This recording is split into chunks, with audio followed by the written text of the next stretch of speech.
रचना शुरुआत करेंगे सुपरफास्ट 100 की और आपके साथ मैं हूं राजीव। शुरुआत करेंगे बड़ी खबर से।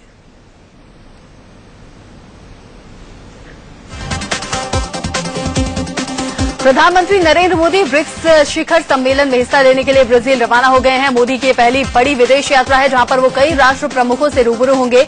15 जुलाई को मोदी ब्रिक्स देशों के राष्ट्राध्यक्षों से भी मुलाकात करेंगे। पीएम नरेंद्र मोदी के साथ वित्त राज्य मंत्री निर्मला सीतारमण भी ब्राजील रवाना हुई हैं। साथ ही पीएम के प्रतिनिधिमंडल में राष्ट्रीय सुरक्षा सलाहकार ए.के. डोभाल, विदेश सचिव सुजाता सिंह और वित्त सचिव अरविंद मायाराम भी शामिल हैं। ब्रिक्स सम्मेलन में हिस्सा लेने से पहले प्रधानमंत्री नरेंद्र मोदी ने बयान भी जारी किया। उन्होंने कहा कि सम्मेलन में वो अंतर्राष्ट्रीय सुरक्षा और अर्थव्यवस्था पर बात करेंगे। मोदी ने भी कहा कि विकास बैंक को लेकर चर्चा की जाएगी। सम्मेलन में ब्रिक्स विकास बैंक की रूपरेखा पर चर्चा होगी। इस बात पर भी विचार होगा कि विकास बैंक का मुख्यालय शंघाई में होगा या फिर नई दिल्ली में। ब्रिक्स विकास बैंक की शुरुआत पूंजी 50 या 100 अरब डॉलर रखे जाने पर भी आखिरी फैसला होगा। ब्रिक्स में ब्राजील, रूस, भारत, चीन और दक्षिण अफ्रीका शामिल हैं। हर साल ब्रिक्स देशों का सम्मेलन होता है। 14 से 15 जुलाई को ब्राजील में होने वाले सम्मेलन में संयुक्त राष्ट्र और अंतर्राष्ट्रीय वित्तीय संगठनों में सुधार लाने पर भी चर्चा होगी। ब्रिक्स सम्मेलन के दौरान प्रधानमंत्री नरेंद्र मोदी चीन के राष्ट्रपति शी चिनफिंग से द्विपक्षीय वार्ता भी करेंगे। साथ ही मोदी की रूसी राष्ट्रपति व्लादिमीर पुतिन के साथ भी द्विपक्षीय मुद्दों पर वार्ता होनी है। गृह मंत्रालय ने राज्यपालों के लिए 5 नाम प्रधानमंत्री कार्यालय को भेजे हैं। इनमें राम नाईक, केसरीनाथ त्रिपाठी, वी.के. मल्होत्रा, कैलाश जोशी और बलराम टंडन के नाम शामिल हैं। जल्द ही इनके राज्यपाल बनाए जाने की घोषणा की जा सकती है। माना जा रहा है कि यूपी बीजेपी के पूर्व अध्यक्ष केसरीनाथ त्रिपाठी को पश्चिम बंगाल का राज्यपाल बनाया जा सकता है, जबकि राम नाईक को यूपी का राज्यपाल बनाया जा सकता है। वहीं दिल्ली के वरिष्ठ बीजेपी नेता वी.के. मल्होत्रा को पंजाब का राज्यपाल बनाया जा सकता है, जबकि कैलाश जोशी को छत्तीसगढ़ या गोवा का गवर्नर नियुक्त किया जा सकता है।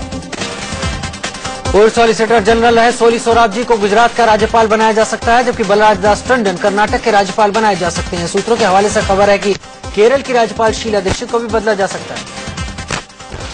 राजस्थान की राज्यपाल मार्गरेट अल्वा ने गोवा के राज्यपाल पद की शपथ ली। राजस्थान की राज्यपाल अल्वा को गोवा का अतिरिक्त प्रभार दिया गया। वीवीआईपी हेलीकॉप्टर सौदे में पूछताछ के बाद गोवा के तत्कालीन राज्यपाल पीवी वांचू ने इस्तीफा दे दिया था। प्रधानमंत्री नरेंद्र मोदी को बीजेपी संसदीय दल का अध्यक्ष बनाया गया है, जबकि राजनाथ सिंह लोकसभा में उपनेता और अरुण जेटली राज्यसभा में उपनेता होंगे। बीजेपी कार्यकारिणी में इसके अलावा कई फेरबदल किए गए हैं। संसदीय कार्य मंत्री एम वेंकैया नायडू को सरकार का चीफ व्हिप बनाया गया है। वहीं अर्जुन राम मेघवाल को लोकसभा में बीजेपी का मुख्य सचेतक कई फेरबदल किए गए हैं। संसदीय कार्य मंत्री एम वेंकैया नायडू को सरकार का चीफ व्हिप बनाया गया है। वहीं अर्जुन राम मेघवाल को लोकसभा में बीजेपी का मुख्य सचेतक बनाया गया है।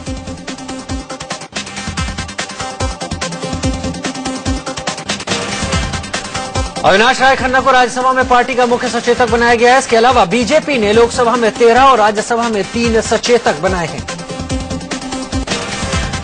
दिल्ली से सटे गाजियाबाद के वैशाली में बिजली कटौती से गुस्साए लोगों ने हंगामा किया। देर रात नाराज लोगों ने बिजली विभाग के दफ्तर का गेट बंद कर खूब बवाल किया। लोगों का आरोप है कि घंटों बिजली कटौती होती है, जिसका कोई जवाब नहीं दिया जाता। गाजियाबाद के वैशाली सेक्टर 6 में हंगामा कर रही भीड़ को शांत करने के लिए पुलिस को खासी मशक्कत करनी पड़ी। पुलिस ने सबको शांत कराने की कोशिश की तो गुस्साए लोगों ने पुलिस के खिलाफ नारेबाजी शुरू कर दी। गर्मी से परेशान दिल्ली वालों को पहले से रुला रही बिजली अब और रुला सकती है। बारिश न होने से भाखड़ा बांध का जलस्तर घट गया है। बांध प्रशासन ने कहा है कि अगर बारिश नहीं हुई तो वो बिजली सप्लाई में कमी कर सकते हैं। सूखे का असर बाजारों तक दिखने लगा है। प्याज और आलू के बाद उत्तर भारत के कई हिस्सों में टमाटर महंगा हो गया। दिल्ली एनसीआर में टमाटर 40 रुपए किलो तक पहुंच चुका है। पिछले एक पखवाड़े में टमाटर के दाम 2 गुने बढ़ गए हैं। खुदरा सब्जी कारोबारियों के साथ मदर डेयरी की सफल दुकानों पर भी टमाटर 40 रुपए किलो बिक रहा है। आजादपुर मंडी के कारोबारियों के मुताबिक थोक बाजार में टमाटर के दाम 20 से बढ़कर 25 हो गए हैं। दिल्ली में हफ्ते भर पहले तक 20 रुपए किलो बिक रहा टमाटर 2 गुने दाम 40 रुपए किलो में बिक रहा है। दिल्ली से सटे नोएडा और गाजियाबाद में भी टमाटर का यही हाल है। उधर भोपाल में भी टमाटर 30 से बढ़कर 40 रुपए प्रति किलो हो गया है। टमाटर के साथ साथ बाकी सब्जियों के दाम भी अचानक बढ़ गए हैं। दिल्ली एनसीआर में कई सब्जियों के भाव में 40% तक उछाल आया है। महंगी सब्जियां लोगों की थाली से दूर होती जा रही हैं। बारिश न होने से देश इस बार सूखे का संकट गहरा रहा है। देश के 85% हिस्से में सामान्य से कम बारिश हुई है। किसान अपनी फसल को लेकर बारिश की आस लगाए बैठे हैं। हालात यही रहे तो किसानों को मुश्किल का सामना करना पड़ सकता है। अब तक हुई बारिश की बात करें तो पूर्वोत्तर में सामान्य से 22% कम बारिश हुई है, जबकि मध्य भारत में 63% कम बारिश हुई है। सरकार देश के 500 जिलों में आपात योजना लागू करने की तैयारी कर रही है। पंजाब में अब तक 43% ही बारिश हुई है। हरियाणा, चंडीगढ़ और दिल्ली में 46%, पश्चिम यूपी में 27%, पूर्वी राजस्थान में 26%, गुजरात में 8% और महाराष्ट्र के विदर्भ में 32% बारिश हुई है। मुंबई में आज भी समंदर में हाई टाइड आने का अलर्ट जारी किया है। दोपहर 12:58 पर समंदर में करीब 5 मीटर तक लहरें उठने की आशंका जाहिर की गई है। एहतियातन लोगों को समंदर किनारे जाने से बचने के लिए कहा गया है। मुंबई में आज भारी बारिश हो सकती है। मौसम विभाग ने अगले 24 घंटे में मूसलाधार बारिश होने की संभावना जताई है। पिछले कुछ दिनों से मुंबई में लगातार बारिश हो रही है, जिससे जल जमाव जैसी दिक्कतें भी सामने आई। मुंबई से सटे ठाणे में कल हुई भारी बारिश के चलते मुसीबत खड़ी हो गई है। लगातार हो रही बारिश के चलते भिवंडी, मुंब्रा, कल्याण और उल्लासनगर के इलाके पूरी तरह से पानी में डूब गए हैं और सड़कें तालाब जैसी नजर आने लगी हैं। उत्तराखंड के रुद्रप्रयाग में भारी बारिश के चलते केदारनाथ यात्रा रोक दी गई है। केदारनाथ के रास्ते में जंगल चट्टी, भीमबली, लीनचौली, गौरीकुंड में भारी बारिश के बाद प्रशासन ने सोनप्रयाग में ही 127 यात्रियों के जत्थे को रोक दिया। रुद्रप्रयाग में हुई भारी बारिश के बाद मंदाकिनी और अलकनंदा नदियों का जलस्तर बढ़ गया है। ये सिलसिला जारी रहा तो केदारनाथ से सटे कई कस्बे बाढ़ की चपेट में आ सकते हैं। वहीं बारिश को तरस आई दिल्ली के लिए अच्छी खबर है। 15 जुलाई के बाद दिल्ली समेत उत्तर भारत में राहत की बरसात हो सकती है। मौसम विभाग ने मंगलवार से दिल्ली में बारिश की संभावना जताई है। मध्य प्रदेश के रायसेन में बारिश के लिए मेंढक और मेंढकी की शादी करवाई गई। जिला मुख्यालय के वार्ड नंबर 17 में लोगों ने इंद्र देवता को खुश करने के लिए टोटका किया। अच्छी बारिश के लिए हर साल ये टोटका किया जाता है। तपती गर्मी और सूखे से परेशान कानपुर के लोगों ने बारिश के लिए हवन किया। इंद्रदेव को खुश करने के लिए लोगों ने मुंडन भी कराया। लोग बारिश से त्राहिमाम करते नजर आए। मुरादाबाद पहुंचे यूपी बीजेपी के अध्यक्ष एसएसपी को धमकाते हुए नजर आए। वाजपेयी ने धमकी भरे लहजे में कहा कि हमने एसएसपी को नागिन की तरह आंख में बिठा लिया है। जब तक कार्यकर्ताओं के अपमान का बदला नहीं ले लेंगे तब तक चुप नहीं बैठेंगे। भारतीय जनता पार्टी नागिन की तरह आंख में उतार लिया है। अक्सर दोस्ती और दुश्मनी बहुत दूर तक निभाएंगे। हाट मामले को लेकर यूपी बीजेपी अध्यक्ष लक्ष्मीकांत वाजपेयी कार्यकर्ताओं से मिलने गए थे। वाजपेयी ने ये भी कहा कि बीजेपी 15 जुलाई के बाद पूरे मुरादाबाद मंडल में धरना प्रदर्शन करेगी। इधर कांग्रेस प्रवक्ता शकील अहमद ने यूपी बीजेपी अध्यक्ष लक्ष्मीकांत वाजपेयी के बयान पर जमकर निशाना साधा। शकील अहमद ने कहा कि किसी सरकारी अधिकारी को इस तरह की धमकी देना संगीन अपराध है, साथ ही काफी निंदनीय भी है। वहीं यूपी सरकार के मंत्री राजेंद्र चौधरी ने भी कहा कोई भी संवेदनशील शख्स इस तरह का बयान नहीं दे सकता। उन्होंने कहा कि वहां की जनता जानती है कि बीजेपी ने उपचुनाव में फायदा लेने के लिए हिंसा को भड़काया।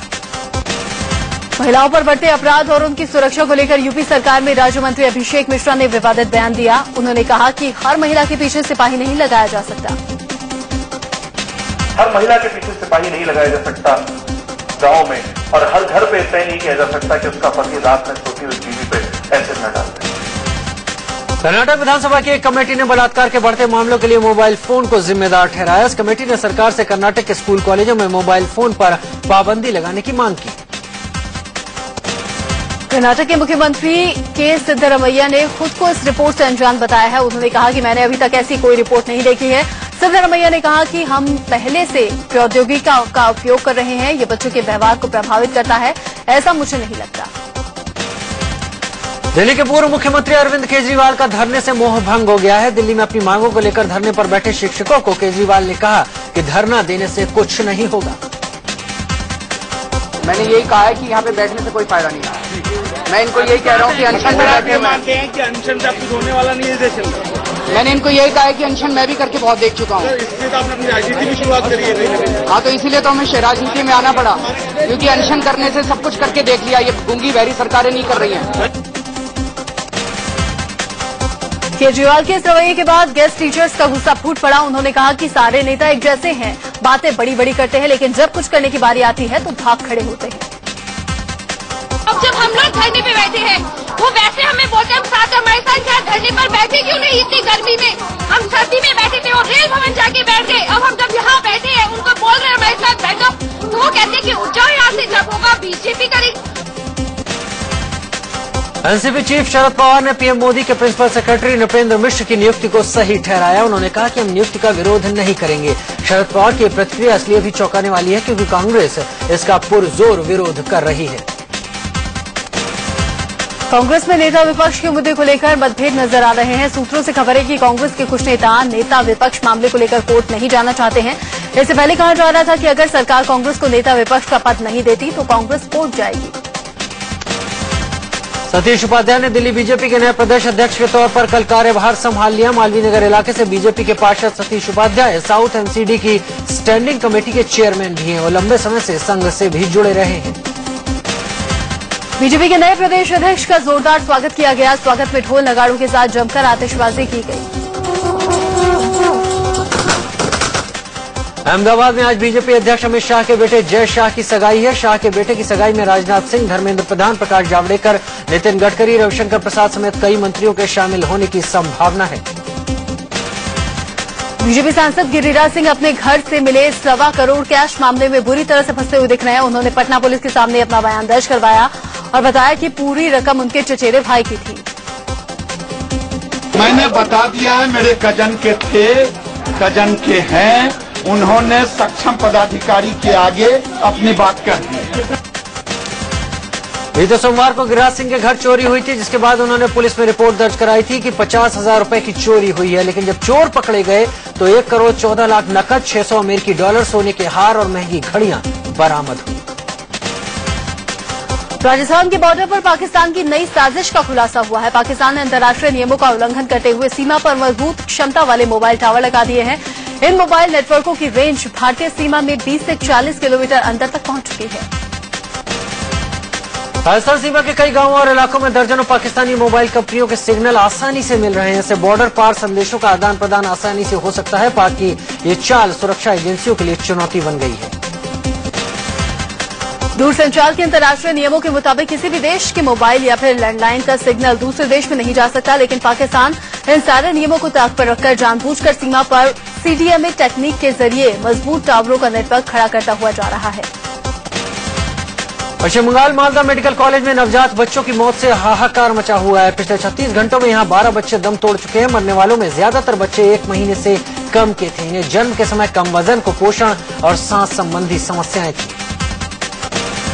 बच्चों की मौत का यह सिलसिला कल से शुरू हुआ है। पश्चिम बंगाल का ये सरकारी अस्पताल जून में किसी अज्ञात बीमारी के चलते 23 शिशुओं की मौत के बाद चर्चा में आया था।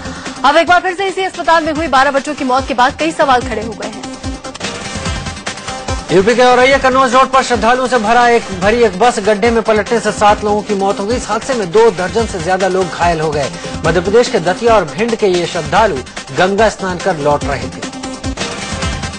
औरैया कन्नौज रोड पर साहेल थाना के सौथराका अड्डा गांव के पास ये दर्दनाक हादसा हुआ। बताया जा रहा है कि बस का टायर रोड पर गिराए गए मिट्टी में फंसकर अलग हो गया।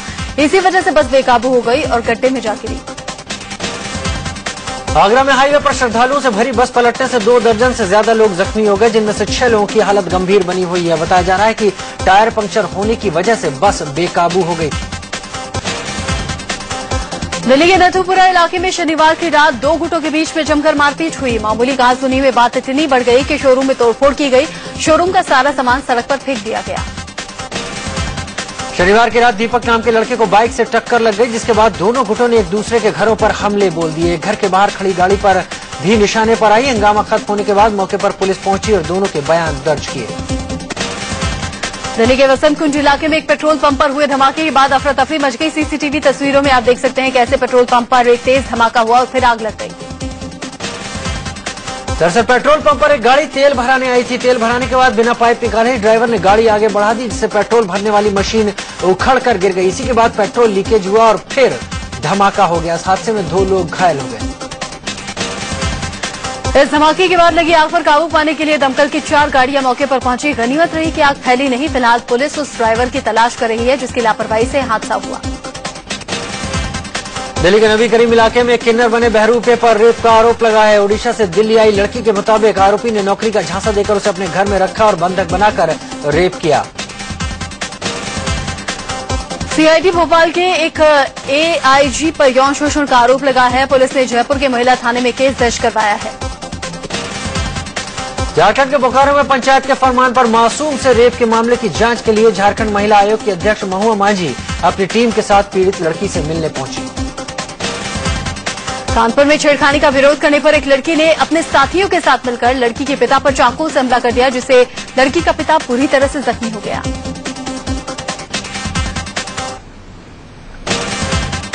ब्रेक के बाद अब खबर बिहार के समस्तीपुर से, जहां लोगों ने पूर्व मंत्री के बेटे की पीट कर हत्या कर दी। आरजेडी सरकार में मंत्री रहे रामाश्रय साहनी के बेटे राजीव साहनी पर लोगों ने गाड़ी चुराने की कोशिश करने का आरोप लगाया और पकड़कर उसकी पिटाई कर दी। दिल्ली के पहाड़गंज इलाके में देर रात एक होटल में लाश मिलने से हड़कंप मच गया। होटल काका के रूम नंबर 102 में राजीव नाम के शख्स रुके हुए थे। 55 साल के राजीव 7 जुलाई को होटल में रहने आए थे। मामले की खबर मिलते ही पुलिस होटल में पहुंच गई। लाश को कब्जे में लेकर पोस्टमार्टम के लिए भेज दिया है। आगरा के अशनेरा इलाके में लड़की की लाश मिलने से सनसनी फैल गई। बताया जा रहा है कि दबंगों ने लड़की की रेप के बाद हत्या की, उसको धमकी दी थी। पुलिस मामले की तफ्तीश में जुट गई है। गाजियाबाद के विजयनगर इलाके में महज 10 रुपए के लिए एक लड़के ने अपने दोस्त की जान ले ली। जुआ खेलते वक्त 10 रुपए के लेनदेन को लेकर झगड़ा हुआ था। दिल्ली के राजौरी गार्डन में हथियारबंद बदमाशों ने एक व्यवसायी से 40 लाख रुपए लूट लिए। बदमाशों ने व्यवसायी की कार को अपनी कार से टक्कर मारी और उसके बाद रुकी तो फायरिंग करते हुए 40 लाख रुपए से भरा बैग लूट लिया। यूपी के प्रतापगढ़ में पुलिस ने कैबिनेट मंत्री राज अभैया की करीबी गुलशन यादव को गिरफ्तार कर जेल भेज दिया है। गुलशन यादव पर कुछ दिन पहले कुंडा इलाके में दारोगा से मारपीट करने का आरोप है। और इस पत्रकार जहांगीर पोचा का अंतिम संस्कार कल दिल्ली के निगम बोध घाट पर किया गया। गुड़गांव में दिल का दौरा पड़ने से उनका निधन हुआ था। जहांगीर पोचा इंडिया न्यूज के सहयोगी चैनल न्यूज एक्स के संपादकीय सलाहकार थे। दिल्ली के निगम बोध घाट पर जहांगीर पोचा के अंतिम संस्कार में वित्त मंत्री अरुण जेटली, पूर्व केंद्रीय मंत्री विनोद शर्मा और इंडिया न्यूज के मैनेजिंग डायरेक्टर कार्तिकेय शर्मा भी मौजूद थे। इन्होंने उन्हें श्रद्धांजलि दी। हिंदी के प्रसिद्ध हास्य कवि और व्यंगकार हुल्लड़ मुरादाबादी का दिल का दौरा पड़ने से मुंबई में निधन हो गया। वे 72 साल के थे। आज से सावन का पावन महीना शुरू हो गया है। शिव मंदिरों का तांता मंदिरों में लगा हुआ है। सावन के पहले दिन उज्जैन के महाकाल मंदिर में भक्तों का तांता लगा है।